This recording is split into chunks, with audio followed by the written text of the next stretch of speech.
Началось еще все с обстрелов Донецкой, Луганской области. С этого все началось.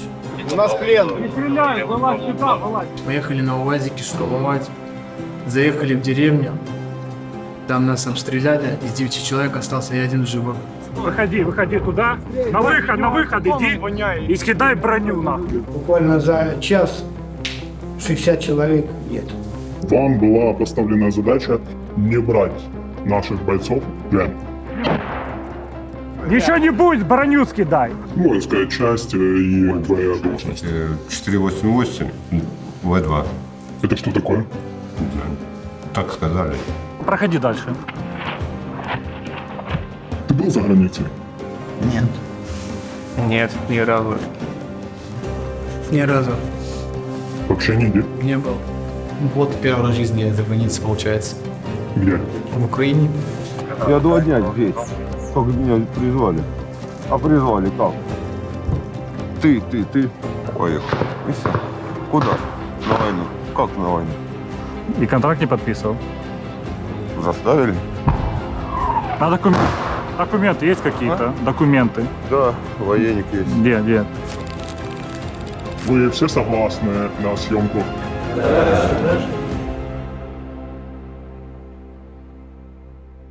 3 марта этого года прислали повестку, 5 увезли в областной сборочный пункт, областной военкомат. Потом увезли в город Воронеж, тренировочный лагерь.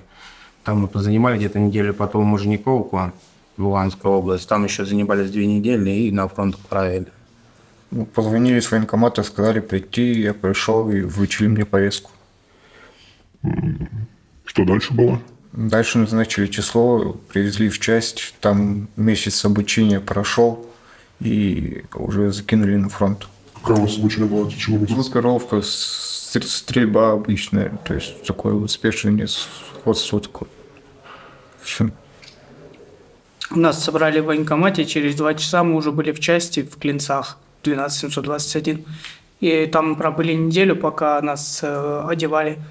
И через неделю мы уже через Белгород, через Валуйки, там часть, нас отправили в поселок Кременную на фронт. Пришла повестка, явился в военкомат, отправили на сборочный пункт. Далее направили в город Воронеж, поселок Погоново. После поселка Погоново, пробыв там сутки, отправили в Мужниковку, Луганская область. Там 2 недели обучали. После этого кинули на фронт. Как ты попал в плен? Наша задача, группа была из 4 человек. Задача была закрепиться на 40-й точке после штурмовиков. Мы до той точки не дошли, закрепились на другой. Зашли в блиндаж, там 2-300 ваших военнослужащих. Мы им оказали первую медицинскую помощь. Приказ от ротного был переночевать в этом блинчике. И поутру уже выдвигаться на ту точку, где мы должны были закрепляться. В принципе, от нее там было недалеко, буквально 300 метров. И поутру у нас взяли в плен 3-я штурмовая бригада. Так вот, мы и попали в плен. Кто с тобой был в группе? Меня мобилизовали в Ростов-на-Дону. Опытным бойцом себя назвать прям не могу, потому что за исключением последних 2 недель на фронте я был в мотострелковом батальоне на должности обычного стрелка. И мы сидели только в обороне. А до этого служил где-нибудь? Срочная служба, и за полгода до СВО были военные сборы на 2 недели. Это тех срочников, которые уже закончили службу, собирают? Да, были военные сборы для тех, кто в запасе.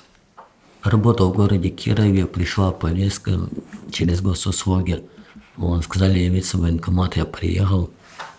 И все, мне дали проходить медкомиссию, прошел медкомиссию. И все, потом 14 числа меня уже на Украину привезли, 17-го был взят в плен. А чем тебя занимался?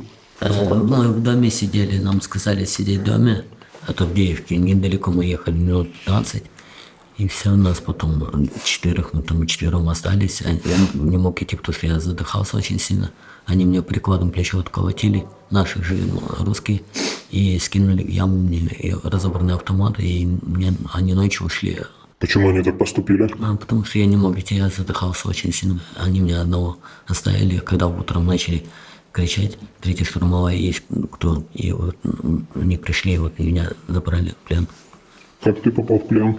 У нас была задача проложить тропинку. Шли по птичке. Сказали там чисто. Ну, там прошли даже 300 метров не прошли. У нас была группа 4 человека. Я один в живых остался. Всех положили. Следом пошла группа из 5 человек, тоже всех. Так попал в плен. А кто вам отдавал приказ? Давал приказ на что? Не знаю, только позывной, только в глаза ни разу не видел. Это твой командир был или просто левый чувак? Ну? Ну, вроде бы как командир, только позывные. Мы с ними даже не запомнились ничего. В поселке Авдеевка занимали позиции. Был пароль у нас. Белый-белый, монах-монах. Он уже там... Этот пароль существовал уже на больше 10 дней. Все, я вышел на, получается. Кричу пароль. Пароль крикнул: монах-монах. Белый-белый, ответили: монах-монах.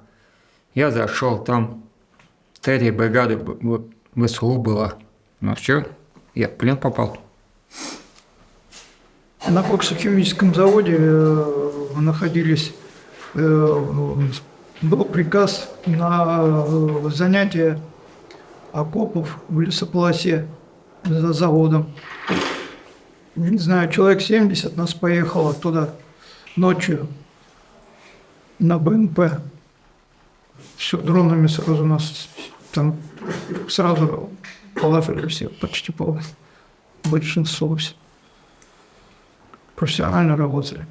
Ты что, FPV трубил? Что? FPV дроны? Да, ну, тут ночного видения, там, кто там, Баба-Яга их называют, и там еще какие-то эти камикадзе, вот эти вот этими дронами. У нас 9 человек остались раненые в блиндаже, ну и все, так нас взяли в плен. Как я попал в плен, получается, были на заводе, химическом заводе. Завода был приказ ехать дальше, то есть штурмовать Орловку. Это рядом с заводом находится. Вот, по утру, соответственно, дали УАЗик, сказали 9, то есть 2 группы объединяются, едут на УАЗике штурмовать. То есть поехали на УАЗике штурмовать, заехали в деревню, там нас обстреляли, из 9 человек остался я один в живых. К вечеру меня взяли в плен, оказали медицинскую помощь, 3-я штурмовая бригада. Предыдущих бойцов ваших, которые брали в плен, они говорили, что вам была поставлена задача не брать наших бойцов в плен. Не было.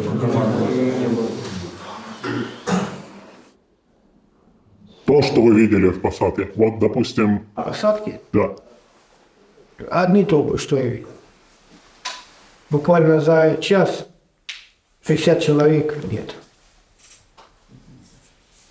А в итоге 200-й получился ребята, которые стояли там, 1 человек. То есть разница получается 1 к 50. Ну вот по телевизору рассказывают, что мясные штурмы идут со стороны Украины, а на самом деле мясные штурмы идут со стороны нашей, с российской стороны. Потому что буквально, что я видел конкретно, человек 70 нас поехало, и буквально там за несколько часов осталось только 9 живых. Бросают на мясо просто и все. Почему? Не знаю, у нас даже офицеров-то, они номинально, ну просто должность занимают, а они, на самом деле они не офицеры. Ну, в общем, и в военкомате тоже сказали вроде как водителям, а послали. Как часто у вас, вот, допустим, командиры появлялись на передовых? Я послужил 26 дней, только был на одном здании, и офицеров не было вообще. Нет, ну у нас постоянно рот Мы как сидели в обороне, с нами всегда ротные, командиры взводов. Редко было, когда командир батальона появлялся на позициях. Там за весь год 2 раза появлялся командир полка. В принципе, все. Когда началось БЗ, самый штурма, постоянно ротные и командиры взводов, командиров отделений, больше никого так и не было. Про заградотряды с нашей стороны, их так не называли, но это касалось только подразделений ЗБ. Вот. То есть, когда они шли штурмовать, назад дороги у них не было. Если они закреплялись, то они там закреплялись. Если у них не выходило, значит, и никто не выходил. Я так понимаю, да. Это то, что я слышал.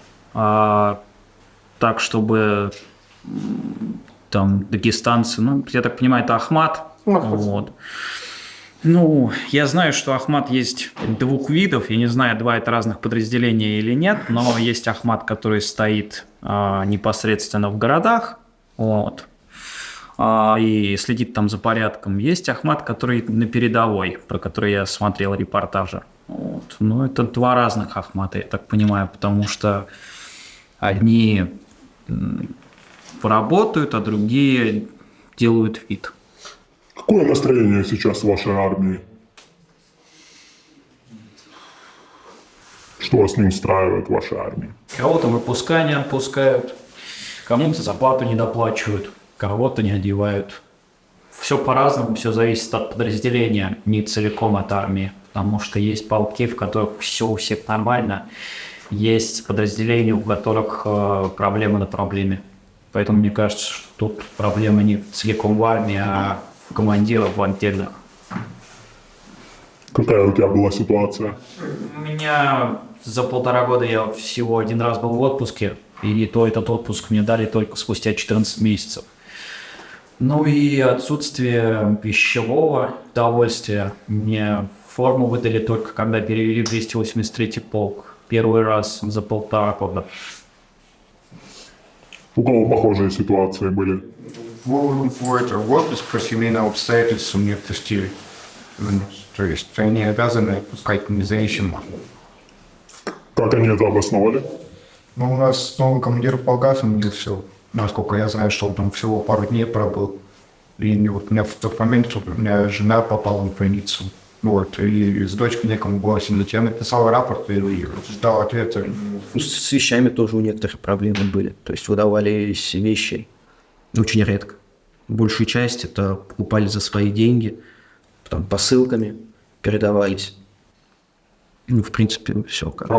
Вещи, ты имеешь в виду с амуницией? Либо... Амуниция, обычная военная форма, да, там, то есть те же берцы, те же штаны, весь комплект. Бронекаск все выдавалось, там по желанию кто-то, если захотел, сам себе уже покупал и бронежилет, и каску. А так все это выдавалось, бронежилет и каска. В принципе, все. Как ты думаешь, что такое русский мир, по-твоему? Не понял. Что такое русский мир? Ты слышал выражение «русский мир» у вас говорят? Мы принесем русский мир. Я даже не могу сказать, даже не слышал такого. Ладно, кто слышал выражение «русский мир»? Да ладно, вы прикалываетесь надо мной. Нет, слышали про русский мир, что говорят, что русский мир. А как это понять, что русский мир? Наверное, кто по-русски говорит. Не знаю. Понятие есть, да. Какие у кого есть еще есть предположения, что такое русский мир? Против кого вы воюете?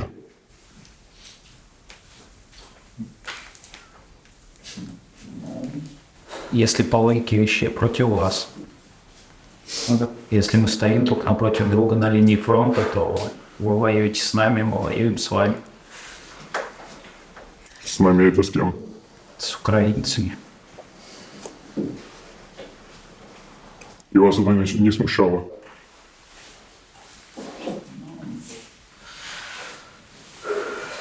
Мы военные, подневольные люди. Нам говорят, у тебя задача туда-то пойти, то-то сделать. Если скажут, отрежь себе голову. Есть же у каждого военного, знаешь, такое слово, как честь. Есть, допустим, военные преступления, то есть неправильные приказы, которые, если ты понимаешь, что приказ преступный, то ты его можешь не выполнять. У нас также есть еще такая штука, называется приказ во время военных действий. Вот. И если его, например, не выполнить, то это уже не, расстрел в военном положении. Есть ли это положение в России? Нету. В России. Тогда вопрос, что вы здесь делаете? Вы сами. Ну, если это войны не объявили, военного положения нет, но вы в государстве автомата в другой стране. Вот получается, что официально, что вы здесь делаете? Официально идет специальная военная операция. Судя по тому, что он говорит. Объявлена она была 24, если не ошибаюсь, или 22 февраля 22 года. В основном все было еще издавна. Началось еще все с обстрелов Донецкой, Луганской области. С этого все началось, по сути, по-моему. Но вы вот сейчас видели города, которые обстреливают месяц-два, и вы видели Донецк, который обстреливает, по вашему мнению, 10 лет. Вы хотите сказать, что за 10 лет он не должен был превратиться в руин? Вот мы Авдеевку видели. Авдеевка была 6 месяцев. 10 лет, 6 месяцев. Разницы нет? Обстрелов. Это дело даже не в этом. Я видел тот же Белгород. Его тоже обстреливают до сих пор. А почему? Ну, я так понимаю, потому что до него проще тянуться. Нет, есть другая причина. Белгород между с Харьковом. Харьков каждый день в данный момент обстреливается от 6 до 18 С-300. Каждый день. По Белгороду летит ответка. Если бы с Белгорода не стреляли, вы думаете, просто бы наши такие сели, такие, а давайте обстреляем Белгород. Ну, если брать вообще обстрелы, вы говорите, что их там не видно. Хорошо, а когда начали обстреливать Белгород? 10 лет обстреливают Белгород, либо с полномасштабки? Последний год, если не ошибаюсь. Может, чуть меньше. А не чувствуется по этой причине? Почему вы начали обстреливать, а до этого вы не обстреливали 10 лет? Его вообще никогда в жизни не обстреливали. Я сам в Харькове был и в Белгороде был. И люди туда катались. С Белгорода приезжали на рынок Барабашова в Харькове, с Харькова катались люди в Белгород. Есть семьи, которые там живут. Никто до полномасштабной войны не обстреливал друг друга. Как только началась полномасштабная война, жаловался, что по Белгороду начинают прилетать. Так есть же логика, почему пришло. Есть. А у кого из вас нету высшего образования, можете ему помочь? У кого нет? Нету, у кого нету. Почему многие делаете такое большое сравнение вот именно Великой Отечественной войны и вот событий, которые происходят сейчас? За дедов. Можем повторить, фраза есть. Нет, это же бред, мы же напали. А тогда, когда Вторая началась мировая, 22 июня, получается, Великая Отечественная, это же на нас напали. А сейчас уже наоборот, как бы мы. И первый раз вообще такой вопрос услышал. Никогда такого нет. Даже мыслей не было. Ну, дошли, у вас есть машина, Да, это знаете, вот я был в Москве, когда была мобилизация, и вот букву «З» тут же все потравали машин сразу же. А почему? А вот то, что там в Кипеже был, в метро тормозили, гаишники тормозили, всех подряд пытались выцепить на мобилизацию. Ты считаешь себя агрессором? Нет, не считаю. Почему? Да, заглупил с тем контрактом, вообще это... Сказали, что будут на 3-4 линии обороны, по итогу пал штурмовое подразделение. 26 дней на контракте всего пробыл. Даже не успел получить зарплату первую. Но по итогу ты же находишься на территории чужой страны. Да. При этом еще и в военном подразделении. Да. И ты не считаешь себя агрессором? Обоснуйте вот. Если вы не считаете себя агрессорами, но вы находитесь на территории совершенно другого государства, вот как вы можете обосновать свои действия? Мобилизованные. Не слышу. Мобилизованные. Люди недобровольно пришедшие. Да, смотрю своего там. Мобилизованным изначально было сказано, что они будут либо тероборона, либо в тылу, освобождая контрактников регулярную армию. Вот. Поэтому мобилизованным было проще. Так что сначала у вас была замена ЧВК, приходили, спрашивали с тюрьмы. Сейчас уже всех гребут в роте Z. Минобороны, да. Это вот В, Z, они все считаются штурмовыми. А кто по факту считается преемник Путина на данный момент? Хороший вопрос. Я сколько жил, я не понял других президентов, кроме Медведева и Путина. Поэтому преемник Путина. Об этом даже роли нигде нет. А кто из вас за Путина голосовал? Так выборы были, мы на фронте были. Не, ну ранее. Кто участвовал? Мы вообще просто не ходим на фронт. А как же тогда получится 83%? Если никто не ходит, Голосование не ходит. 50% наверное, не ходит. в основном молодежь, да, не ходит на голосование? Молодежь, в основном пенсионеры, такие, которые уже там в конкретном возрасте там. А так, молодежь как-то мимо ушей это все плохо. Многим из молодежи просто не до политики. А что вы хотите передать, допустим, людям, которые хотят подписать контракт или думают пойти на службу? Чтоб хорошенько подумали. Очень хорошенько. Есть ли гражданки нормальные профессии? Пусть слушают людей, которым удалось вернуться с фронта, что они им скажут, что лучше не стоит своих слов. Телевизор уже бегали поменьше.